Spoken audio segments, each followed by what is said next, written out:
The wind rolled low across the dry desert basin, carrying the sharp scent of dust and sage as the afternoon sun dipped toward the rim of the distant hills. It was the kind of heat that made the earth shimmer, and the kind of silence that held old secrets close. That was when he spotted it. A long shadow along the water's edge. A shape that did not belong to this lonely stretch of land. A canoe, abandoned, weathered, half resting on the sandy bank, as if someone had dragged it there in a hurry and never returned. He stopped walking. His breath slowed. His hand brushed the small knife tied to his belt, more out of habit than fear, yet something about the sight made him uneasy. In all his travels through these parts, he had never seen a canoe like this one. The river was narrow here, hardly big enough for deep-water travel, and the nearest camps were days away. The shape of the canoe looked old, carved from a single tree trunk, stained dark from long years on the water. But it wasn't the age of it that made his heart tighten. It was the way it sat there, empty, as if someone had stepped out moments earlier and vanished into thin air. The man stood still, the sun lighting his skin and the feather tied in his hair. His people taught that nothing in the wild was ever truly abandoned. Every object carried a story, and every sign carried a warning. You just had to know how to read it. As he stepped closer, the sand shifted beneath his feet in small, soft sounds. Not even a bird called from the brush. The silence pressed against him like a hand on his back. He crouched by the canoe and ran his palm along the rim. The wood was cracked in places, but smooth enough to show recent touch. He wasn't imagining it. Someone had used it not long ago. Someone strong enough to guide it through the slow-running river, but careful enough to leave. Almost no trail. Almost. His eyes narrowed. A few faint footprints lay near the waterline. Light steps. Small. Not the stride of a grown man. Not a hunter. Not a traveler used to harsh land. It looked like the steps of someone who didn't belong out here alone. Someone who might be hurt or lost. He straightened and looked across the shimmering water. A feeling grew inside him. A pull he could not explain. He had set out at dawn to hunt and bring back food before the change of season, but now the hunt felt far away. The land itself seemed to tug him toward the mystery of the canoe, the footprints, the silence. The world sometimes shifted in quiet moments like this, his elders had said. Fate did not always shout. Sometimes it whispered. He walked along the bank, studying the prints. The trail was faint, fading into the dry sand where the wind had begun to sweep it away. He moved slowly, reading every mark. The steps led toward a patch of low brush, then disappeared behind a narrow rise of earth. He paused there, listening. Nothing. Only the faint sound of the river's slow movement. The kind of quiet that felt wrong. Wrong enough that it made the hairs along his arms lift. For a long moment, he considered turning back. He wasn't obligated to search for strangers. His people were days behind him, and he had only enough supplies for himself. Anyone reckless enough to wander these lands alone had chosen their path. Still, something deep inside him refused to let him walk away. It wasn't pity. It wasn't curiosity. It was something sharper, heavier. A feeling like he was standing at the edge of a moment that would shape everything that came after. He took a long, slow breath and went on. The prints reappeared in a narrow patch of hardened mud near an old tree stump. Again, the steps were small, uneven this time, as if whoever made them had been stumbling or afraid. He touched the ground and felt the faintest dampness, fresh, not more than a few hours old. His chest tightened and his pace quickened. As he climbed the slight rise, he scanned the land. The desert spread out in a quiet stretch of tan and gold. Low hills in the distance, dry brush scattered across the earth. The sky wide and endless. No movement. No sign of struggle. No sign of life. Yet he felt eyes on him. Watching from somewhere he could not see, he turned slowly, studying every shadow, every rock, every line in the sand. But the desert kept its secrets locked behind the stillness. He walked forward again, this time more alert, his hand near his knife.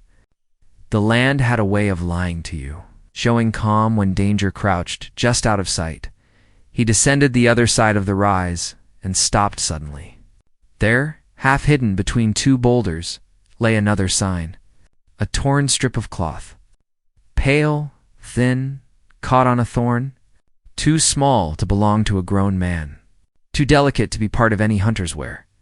He picked it up, feeling the softness of the fabric.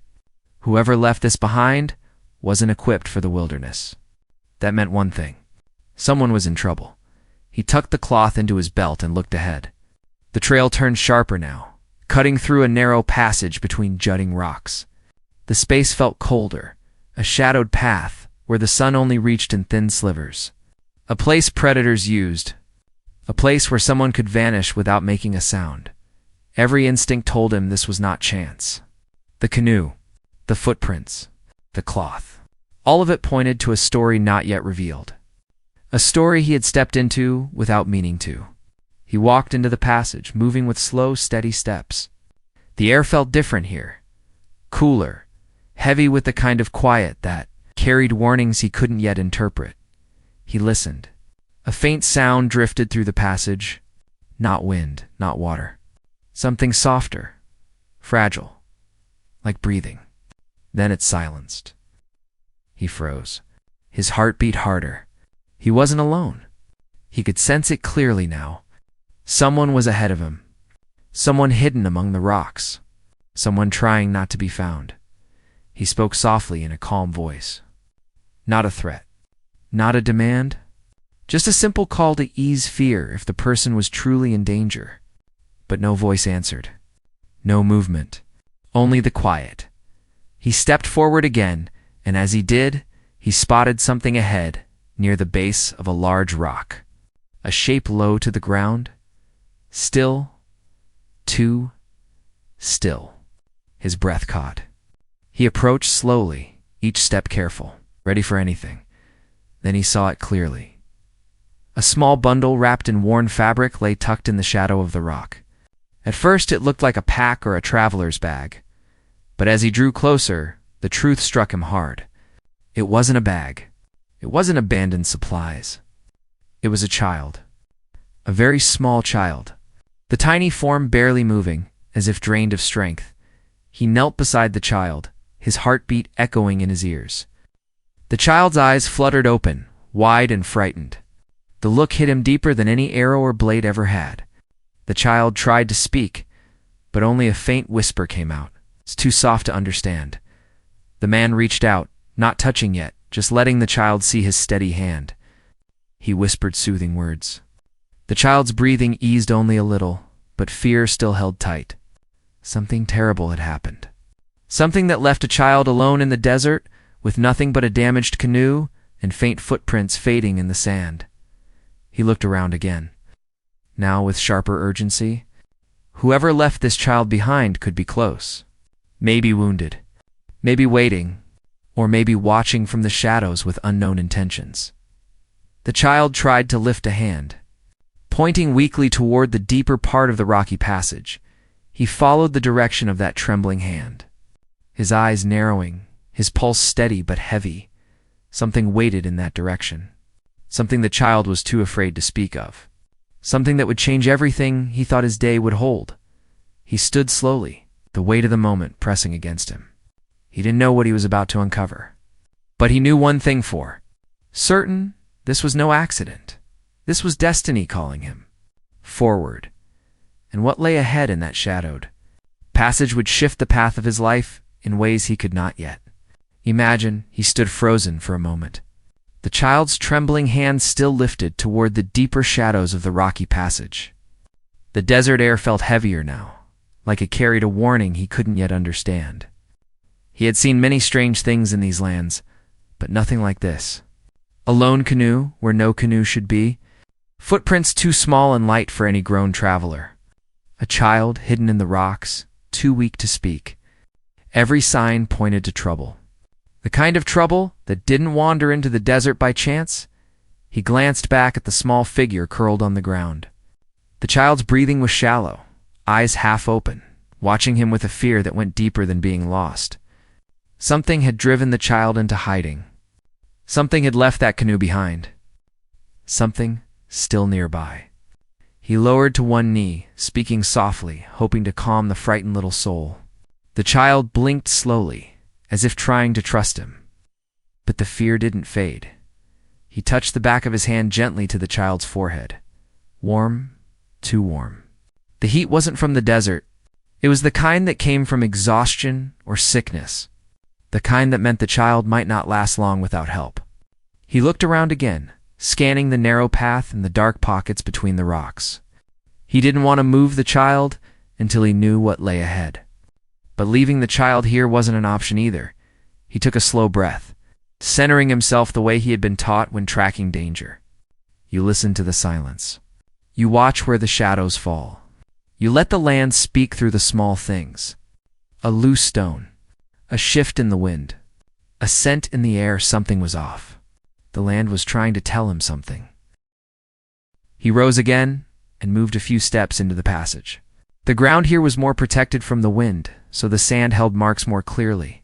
He knelt, brushing his fingers over a set of prints. These were different, larger, deeper. Not the child's. Someone else had passed through not long before. Someone carrying weight, someone moving fast. He followed the tracks with his eyes as they wound deeper between the rocks and disappeared, behind a narrow bend. His stomach tightened. Whoever had left these tracks could be the one responsible for the child being alone, or they could be someone fleeing danger, or someone waiting to ambush anyone who followed. He returned to the child and crouched beside them again. "Did someone hurt you?" he asked quietly. The child's lips parted, but no sound came out. Only a tiny shake of the head, slow and unsure. It wasn't a clear answer. It didn't lessen the weight pressing in on him. He checked the small bundle the child was wrapped in. The cloth wasn't handmade by any Apache camp, nor did it match the rough weaving of the tribes farther east. It looked like cloth traded from settlers, soft but worn. Torn on one side, as if ripped during flight. The child's shoes were little more than scraps. No supplies, no water. This wasn't a simple journey gone wrong. Someone had moved in haste, leaving behind everything but the child. He lifted the cloth where it was folded and noticed something else tucked inside. A piece of leather, shaped like a small pouch. He loosened the string and looked inside, expecting maybe dried food or herbs. Instead, he found a smooth stone, the color of river clay, polished and carved with a symbol. A spiral marked at the center, lines spreading outward. His breath caught as he recognized it. It wasn't Apache. It wasn't from any tribe he knew well. But he had seen it once before in his childhood, when old traders passed through with stories of distant clans near the big river to the west. The symbol meant protection. It also meant danger. Certain clans used it to mark a child chosen for something greater, something sacred, something people would kill for. He closed the pouch slowly, feeling a quiet shock ripple through him. The child wasn't just lost. They were being hunted, or hidden, or both. That meant whoever had brought the child to the river had done it for a reason, and whoever left the canoe behind hadn't intended to return. He set the pouch back under the cloth and rose, eyes narrowing as he looked again toward the rocky bend ahead. The symbol had changed everything. This wasn't a simple rescue. This wasn't a wandering stranger's child. Whatever was happening involved something deeper than he had imagined when he first saw the abandoned canoe. He walked a few steps, a way to think clearly. His own path had never been simple. He had spent much of his life moving between lands, learning from elders in different camps, passing through places where old beliefs shaped the way people understood fate. His own people believed that destiny followed a man through signs and trials. But he had never expected destiny to appear as a wooden canoe half buried in the sand and a silent child trembling in the rocks. He watched the horizon for a long moment. The sky was clear blue, the air warm, the world quiet enough to hear the far-off whisper of the river. But under that calm, he sensed a coming shift. The kind that meant the next steps he took would lock him into a path he could not undo. He knelt again and spoke gently to the child. "I will not leave you. You are safe with me." The child blinked slowly, and for the first time, a small flicker of trust showed in their eyes. Not full trust, but the kind someone gives when they have nothing left to hold on to. He lifted the child carefully, cradling the small form in his arms. The child was lighter than he expected, as if they had been traveling without food for too long. He checked the area one last time. No movement. No sound. The tracks ahead would have to wait. His first duty was to get the child out of the direct sun and into a safer place. As he carried the child back toward the canoe, something glinted in the sand to his right. He stopped. Another piece of cloth. This one's smaller, rounder on the edge. He picked it up. Not cloth. A stitched leather cover from a small water flask. His heart dropped when he realized it wasn't torn or damaged. It had been cut. Cleanly, deliberately. Someone had taken water from the child. Someone had taken the flask and left the child with nothing. He looked toward the hills nearby. That kind of cruelty meant one thing. Whoever had done it wasn't fleeing danger. They were the danger. He tightened his grip on the child and moved quickly back to the canoe. The water glimmered calm and still, but he felt tension in the air now, like a storm waiting just beyond the horizon. He set the child gently inside the canoe, securing them with the cloth so they wouldn't slip. For a moment he rested his hands on the rim of the boat, grounding himself in the weight of the moment. Someone had gone through great effort to bring the child this far. Someone had carved the canoe, guided it through the tight river bends, carried the child through the desert. But why leave the canoe here? Why abandon the child in the rocks? Why cut the water flask? The questions pressed hard against his thoughts as he stepped into the shallows. The water was cool at his feet, a surprising relief from the dry heat. He gripped the canoe and guided it gently into deeper water. He wasn't sure where he planned to go yet. Maybe downriver, where the land opened into wider valleys. Maybe to one of the safer hollows he knew well, places hidden from hunters.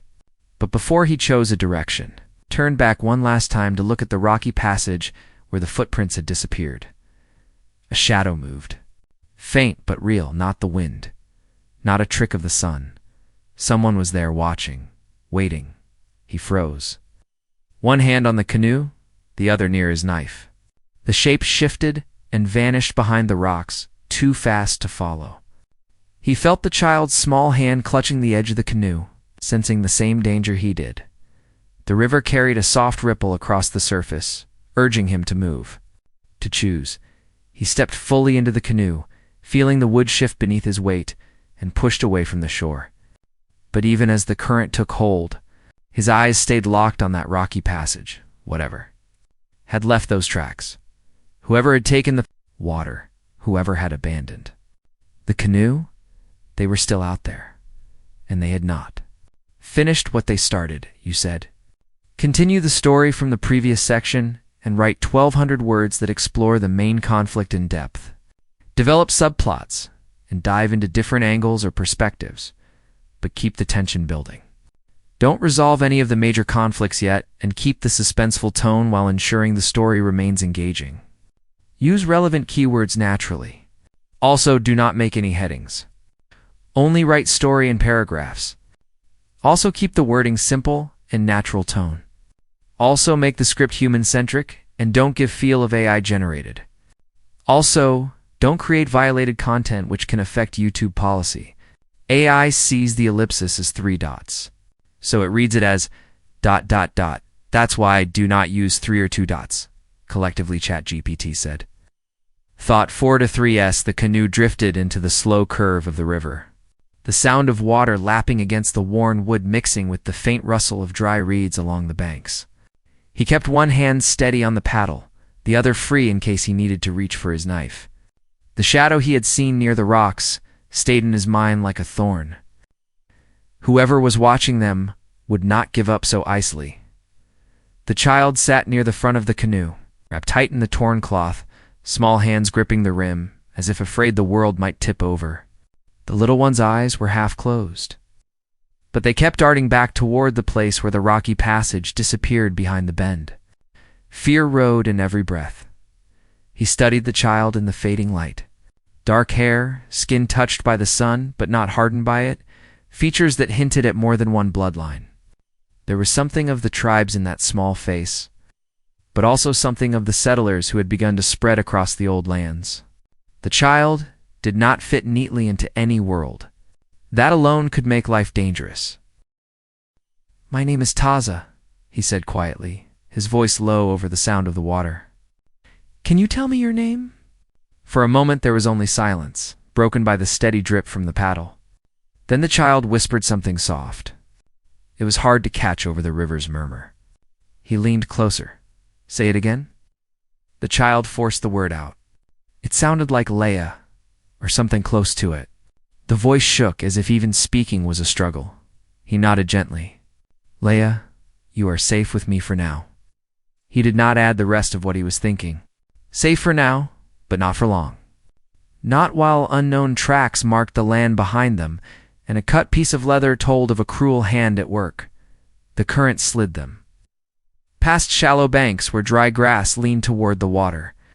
Above, a hawk circled once, and then glided away toward the hills. He took that as a warning. Hawks watched what men could not see. If danger was coming, the birds would know it first. He turned the canoe toward a stretch of bank he knew well, where the river curved close to a rocky bluff, and a small hidden hollow lay behind a cluster of brush. It was a place he had used many times while hunting or avoiding patrols from the distant fort. No one stumbled on it by chance. If he could get the child there, he would have a little time to think. As they drew closer, he smelled damp soil and old leaves. The hollow sat in shadow, even while the rest of the river baked in the sun. He guided the canoe gently toward the shore and stepped out, steadying it as he lifted Leia into his arms. The child clung to him automatically, fingers digging into his shoulder. He felt the tremor in that small body. Not just from cold or sickness, from a fear that had started long before he found the abandoned canoe. He carried Leia through the brush and into the hollow. The space was narrow but deep, with a few flat stones and a small overhang that cut the wind. He set the child down on a patch of dry grass and knelt to check the wound he suspected must be there. But there were no clear injuries, only scrapes and a few bruises.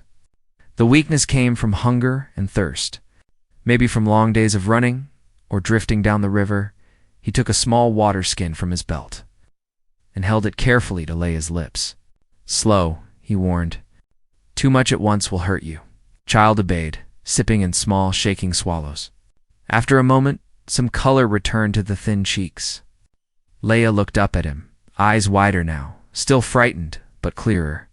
"Where is your family?" Taza asked in a steady tone. "Who brought you to the river?" Leia's eyes filled with tears, but the child swallowed them back almost at once, as if tears had proved dangerous in the past. "Gone," came the faint answer. "Gone where?" Leia looked toward the river, then down at the pouch hidden under the cloth as if afraid even to glance at it too long. "They said we had to hide. They said men were coming who would not stop until they found this." The child's hand touched the pouch, the one with the carved stone.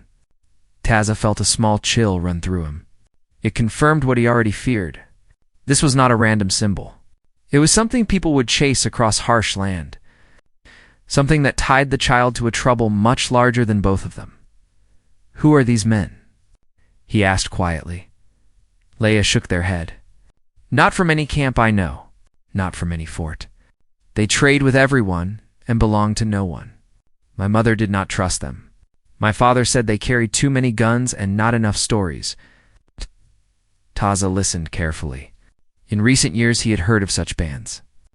Men who drifted between tribes and settlements, trading, scouting, sometimes hunting people as easily as they hunted game.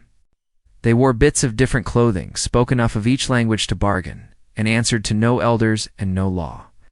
If such men had taken an interest in the child, it explained the cut-water flask and the abandoned canoe. They would not want witnesses.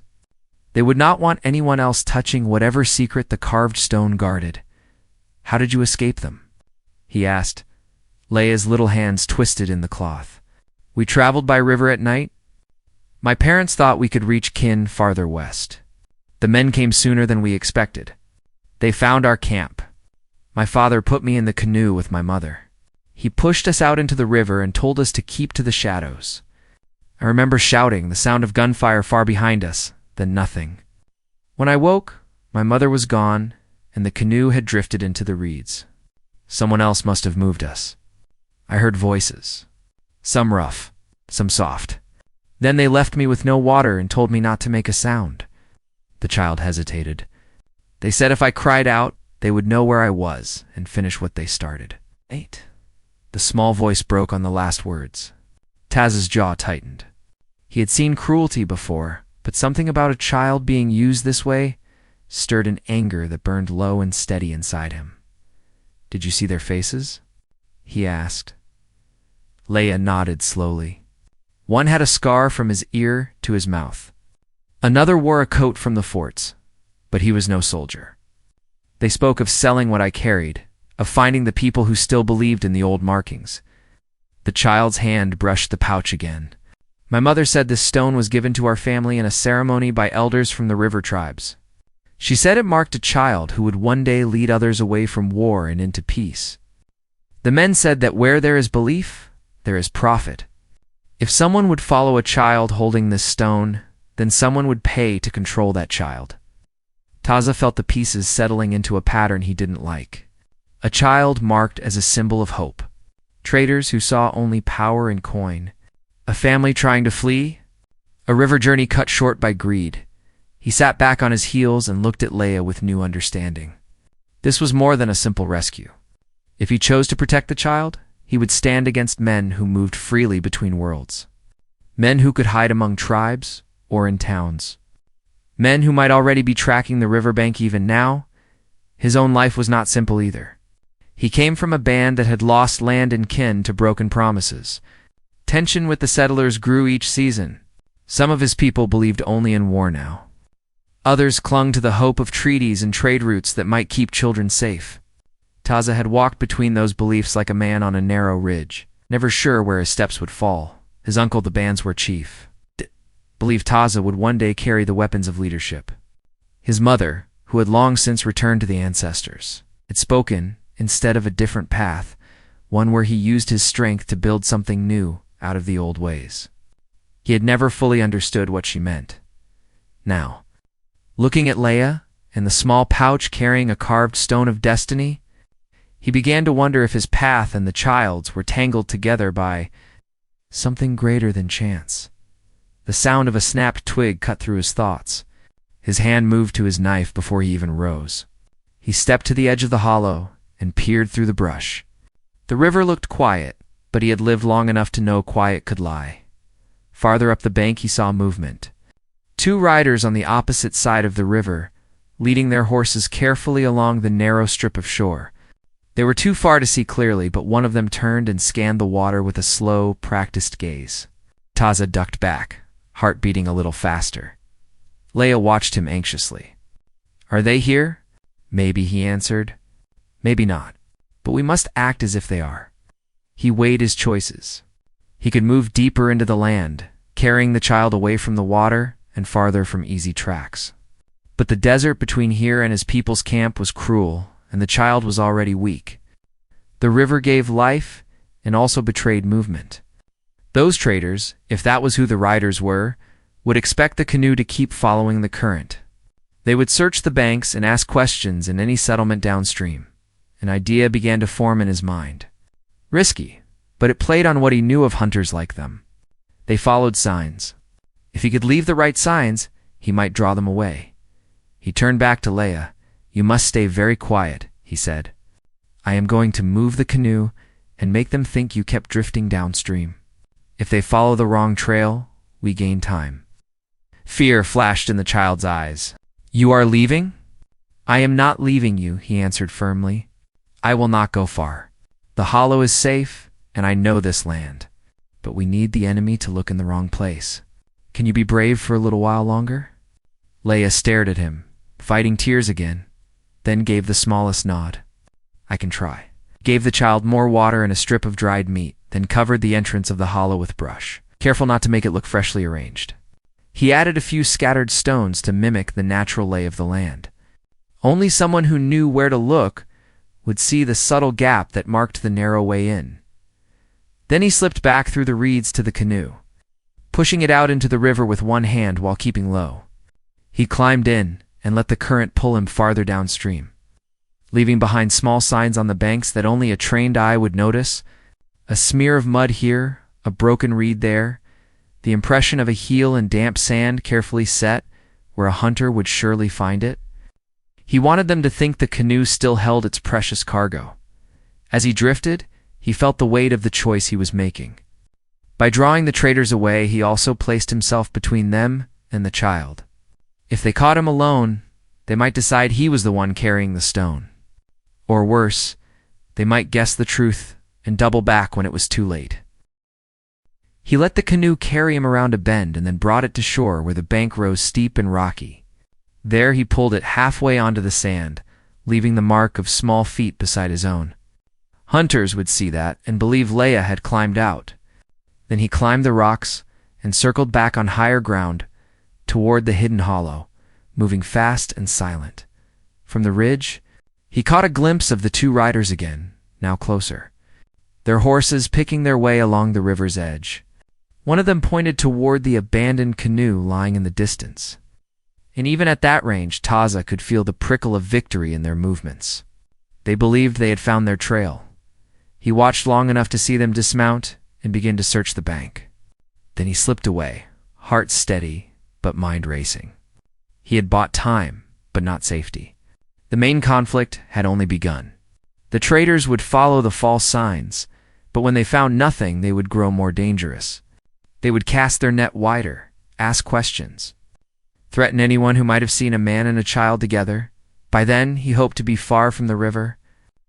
Moving through broken land known only to his people, he returned to the hollow, pushing through the brush. Leia looked up from the shadows, eyes searching his face. "Did they find us?" the child asked. "Not yet," he said, "but they will keep trying." "Why?" the child whispered. "Why is this stone worth so much?" He sat near the entrance, keeping his gaze on the sliver of sky between the rocks. "Because some men fear what they cannot control," he answered, "and others will do anything to hold power in their hands. A symbol can move hearts, and hearts can move nations. That frightens small men who carry big guns." Leia fell silent at that, clutching the pouch more tightly. Taza listened to the distant echo of riders' voices carried by the wind. They were far for now, but not gone. He knew what lay ahead would test more than his skill with blade or bow. It would test his loyalty to his people, his patience with the world changing around them. His faith in the old teachings about destiny. Protecting the child meant stepping into a struggle that reached beyond the desert river and the abandoned canoe.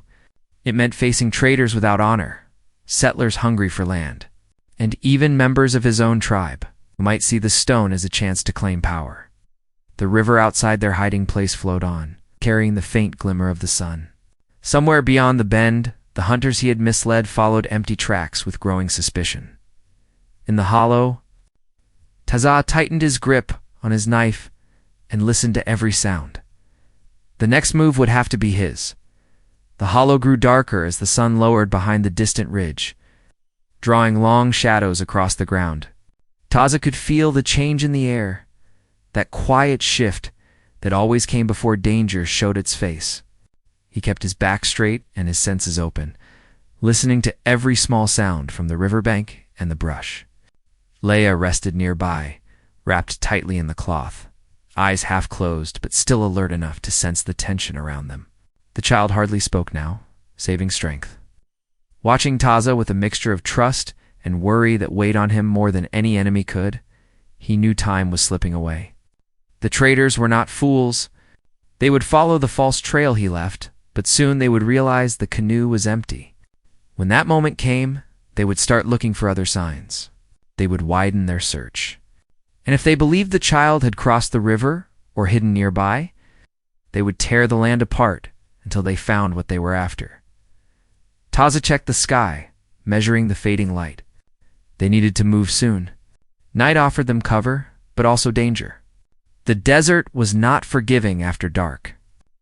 But staying here meant certain discovery. He knelt beside Leia and spoke softly. "We cannot stay here. When the sun sets, we will travel through the rocks. I know a path that twists through the high ground. It will slow our enemies." Leia looked frightened, but nodded slowly. The gesture made something tighten in Taz's chest. A child carrying fear this deep should have been safe in a warm home, not hiding between cold stones waiting for danger to pass. He set his jaw. He would not let harm reach this child. No matter who chased them, he spent the last light of day gathering what little the hollow offered. A few dried leaves for quiet footing. A stick shaped like a hook to test the ground in the shadows. He smoothed the earth in certain places to erase footprints. When darkness finally settled, deep and cool, he lifted Leia gently onto his back. Securing the small arms around his shoulders, "Hold tight," he whispered. Their journey through the rocks began with slow, silent steps. The path was narrow, twisting between jagged walls that rose like old guardians on either side. Owls called from far-off trees, their low notes drifting through the night. Taz's feet found familiar footholds as he climbed. The scent of dust and stone filled the air. Halfway up the ridge, he paused. He thought he heard something below. A sharp clack of rock against rock, a voice carried faintly by the wind. He crouched low, pressing himself between two boulders, shielding Leia with his arms. He listened carefully, breath held. Voices. More than one. The traders. He felt the child tense slightly. He squeezed Leia's hand in reassurance without speaking. Through a thin gap in the rocks, he saw movement down near the river. 2 lanterns glowed like small fireflies bobbing through the brush. The men were calling to each other. He couldn't make out the words, but he understood the tone. Frustration, impatience. They had found the abandoned canoe and realized the child wasn't there. Now they were searching the banks. Searching the ground? Searching for any sign of where the small footprints had gone. Ta pressed deeper into the shadows, barely daring to breathe. If the traders climbed the ridge, the narrow passage would funnel them straight toward him. He looked behind him. The path upward was steeper, but passable. If they moved fast enough, they could gain the high ground and slip across the ridge before the men realized. They were above them. He whispered in the smallest voice he could manage, "We have to move." Quiet as the wind.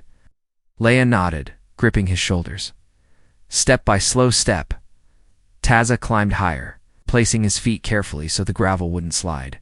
He kept one hand against the rock wall, using its shape to guide him through the darkest parts. The ridge rose like a spine above the desert, sharp and lonely.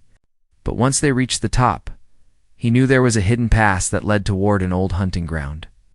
From there, they could slip deeper into the hills where no trader's horse could follow as they neared the ridge crest. A sudden gust of wind swept through the rocks. It carried voices upward from below. Angry voices. One shouted a command. Another cursed. Then came the sound he had feared. Boots on stone. They were climbing. He quickened his pace.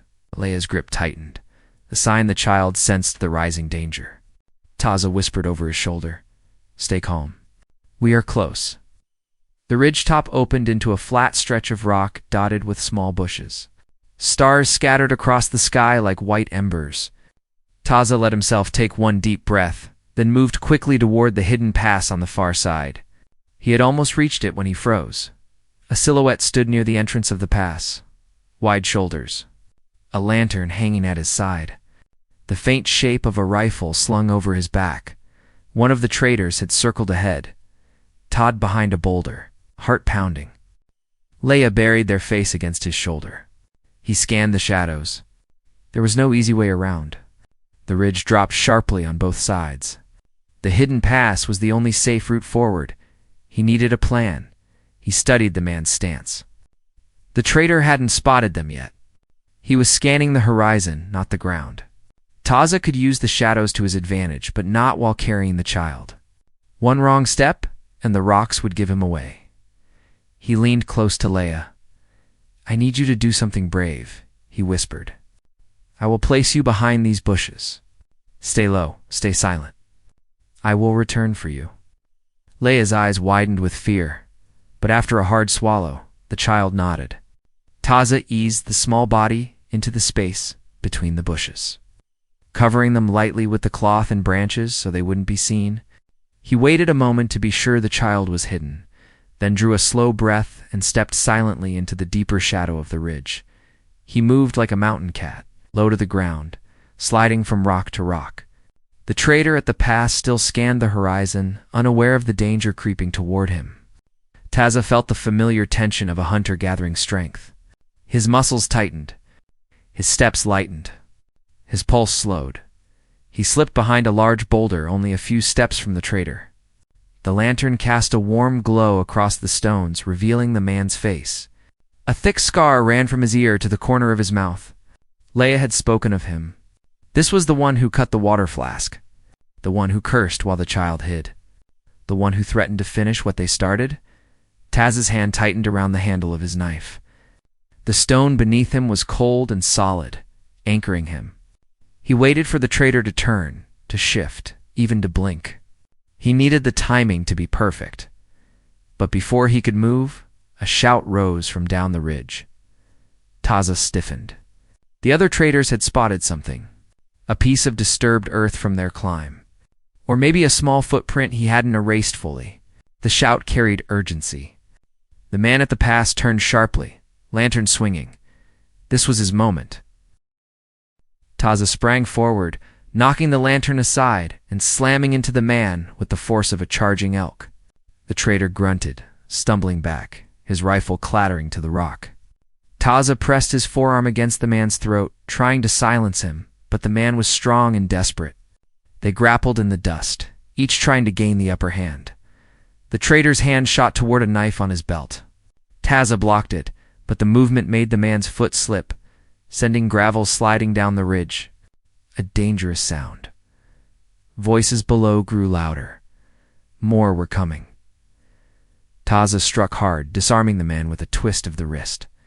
The knife skittered across the rock. The trader swung wildly, landing a hit that drove Taza back a step. But Taza recovered fast. He swept the man's legs from beneath him, sending him crashing onto his back. The breath burst from the trader's lungs. Still, Taza did not finish him. He would defend himself, but he would not break the laws of the land unless he had no choice. Instead, he grabbed the man's rifle, threw it into the dark ravine, kicked the lantern off the edge so the others would lose sight. The man scrambled away, shouting to his companions. Taza turned and ran back toward the bushes where Leia hid. His breath came fast now. The ridge echoed with shouts. Lanterns flickered below as the traders climbed like ants up a narrow path. He reached the bushes and lifted Leia into his arms. "Hold tight," he whispered. "We must run." Together they crossed the ridge toward the distant hills. The hidden pass lay behind them now, too dangerous to use. Instead, he chose the rougher route. The kind only a man raised on stone and sand would survive. He kept to the shadows, moving with urgency, but not panic. Behind them, the traders' voices rose in anger and frustration. Rocks tumbled as they climbed. Lantern light danced wildly across the ridge. Taza pushed forward, heart pounding, lungs burning. The desert wind whipped across his face. Leia clung to him, small heart racing against his back. The hunters were close. Too close, but ahead. Ow! The land opened into a broad stretch of broken stone and narrow paths. A place where the old trails of his ancestors wound like veins through the earth. A place where he still had one last chance to protect the child, outsmart the men who hunted them. He pressed forward into the darkness, knowing the final struggle was coming. The moment that would decide everything, the child's fate, his own, destiny, and whether the stone, marked for peace, would fall into the hands of greed. He felt the weight of destiny growing heavier with every step. The climax was waiting just over. The next ridge. The night wind grew colder as Taza carried, lay over the broken ridge. His steps steady even as his muscles burned from the climb.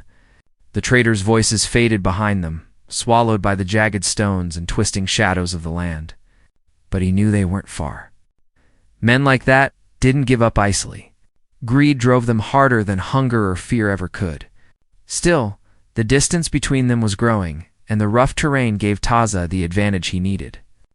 He followed a narrow deer trail that led downward into a small valley where the moonlight touched the earth. In silver patches, Leia lifted their head slightly. "Are we almost safe?" Taza nodded, though he kept his eyes scanning the dark.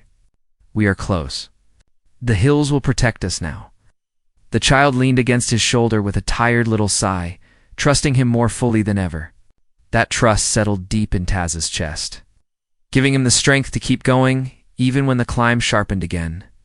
At the edge of the valley stood a cluster of old cottonwood trees.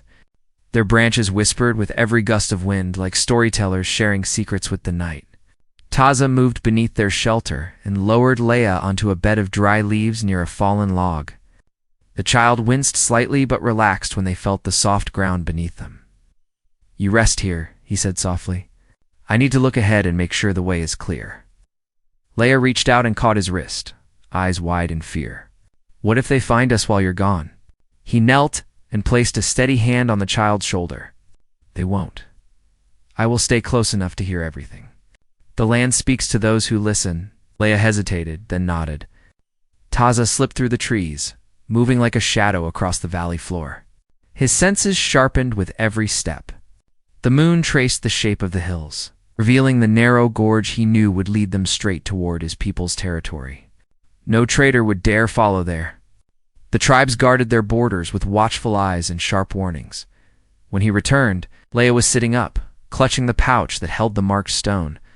The child looked calmer now, the fear replaced by a quiet strength. Taza felt a flicker of pride. This child had endured things many grown warriors could not. "We go now," he said. "Once we reach the gorge, you will be safe." The walk through the valley was long, but Taza kept the pace steady. Leia walked some of the way, leaning on him, and he carried the child when the ground grew rough. Soon the valley narrowed into a long path walled by tall cliffs. The air grew cooler. The echoes of their steps stretched far into the dark. "This place feels different," Leia whispered. "This land belongs to my people," Taza replied.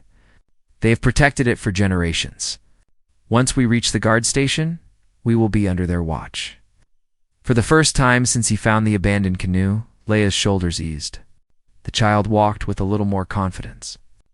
The fear that once gripped them now softened into hope. But danger had not faded completely. Behind them, faint at first, Taza heard the distant clatter of rocks, a sound too heavy to be an animal. He stiffened, pulling Leia gently behind him. The footsteps echoed again. The traders had not given up after all. Somehow, they had guessed the direction he chose. "We must hurry," he whispered. They moved deeper into the gorge. The moonlight vanished behind high cliffs, leaving the world dim and cold. But Taza knew every bend of this path. He searched the shadows ahead for the sign he hoped to see. And then, finally it came. A thin line of smoke rising from a sheltered alcove. "Home," he whistled low. A sound shaped in the old way, meant for friendly ears only. A moment later, a soft whistle answered. Relief flowed through him like warm water. Two figures emerged from the shadows. Warriors of his people. Both carried bows, drawn and ready, but when they recognized him, their expressions shifted from caution to surprise.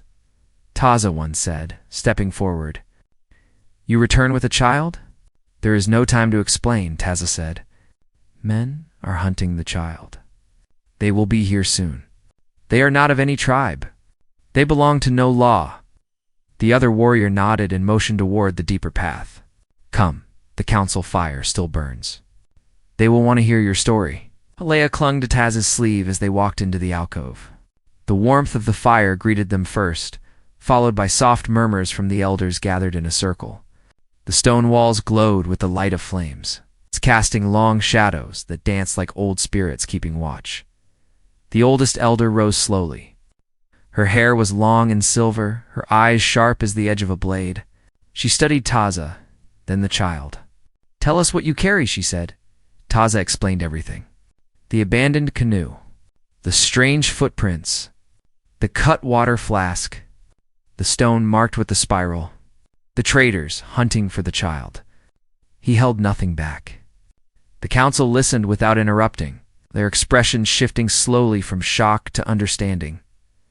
When Taza finished, the elder gestured for Leia to step forward. The child did so, trembling slightly. "You hold a great symbol," the elder said. "The stone you carry was once part of an ancient promise. It marked a child chosen to lead others toward unity when the world grew divided. Your family protected this secret. That is why dangerous men came for you." Leia lowered their head. "My parents tried to protect me. They said the stone was not power. It was responsibility." The elder nodded with approval. "Your mother spoke true, and now you have reached a new home." She placed her hands gently on the child's shoulders. "You are safe here. No traitor or thief will cross this land without facing our answer." A wave of relief washed over Leia, so strong that the child nearly collapsed. Taza caught them gently and guided them to sit near the fire. But the story was not yet over. Shouts echoed from the mouth of the gorge. The traitors had arrived. The warriors reacted. Forming a shield in front of the elders and the child, Taza positioned himself at the front, gripping his knife. Anger built in his chest, but it was not fueled by rage. It was the protective force his ancestors had taught him to carry, a strength born from knowing what mattered most. The traitors approached slowly, lanterns swinging, rifles raised. The scarred man stepped forward, his voice sharp and threatening. "We want the child," he said. "Hand them over." "The stone belongs to us." "The child belongs to no one," Taza replied. "And this land belongs to my people," the traitor sneered. "We can settle this quick, or we can make it ugly." Before Taza could answer, the elder stepped forward, leaning on her staff. Her voice carried like thunder through the gorge. "You walk on sacred ground. Leave now while you still have the choice." The traitors hesitated. The weight of her words shifted the air.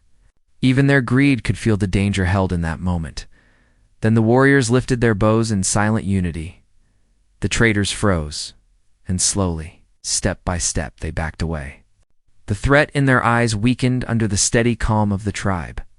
When they reached the entrance of the gorge, they turned and fled into the night, the sound of their retreat echoing long after they were gone. A long silence filled the alcove. Then Leia broke into soft tears. It's not of fear, but of relief. Taza knelt beside them, placing a comforting arm around their shoulders. "You are safe," he said. "It is over." Leia leaned into him, a small weight warm against his chest. "Thank you," the child whispered, "for saving me." Taza smiled gently. "It was not only me. The land guided us. And now you have a place among people who will protect you." The elder stepped closer. "Taza, you brought the child through danger not because you sought glory, but because your heart refused to leave innocence behind. That choice reveals your path. You are meant for more than the life you had before." He bowed his head, absorbing her words with humility. The child looked up at him with quiet hope. "Will you stay with me?" He nodded slowly. "Yes, I will." In the days that followed, the tribe welcomed Leia with warm hands and gentle voices. The child grew stronger, learning the songs of the land and the ways of the people. Taza became protector and guide, watching over Leia like an older brother, teaching the child how to read the signs of wind and stone. The stone of destiny remained with Leia, not as a burden, but as a promise, a reminder that peace could be carried by even the smallest hands. The abandoned canoe was never found again. The traitors never returned. And the valley where Taza found the frightened child became a place of memory, where destiny had whispered through the quiet water. In the end, Taza understood what the elders had always said. Sometimes the land chooses a moment for you. Sometimes it sets a path beneath your feet. And sometimes, if you listen carefully, it leads you exactly where you're meant to be. Leia found a home. Taza found his purpose, and together, they walked toward a future shaped not by fear, but by hope and new beginnings.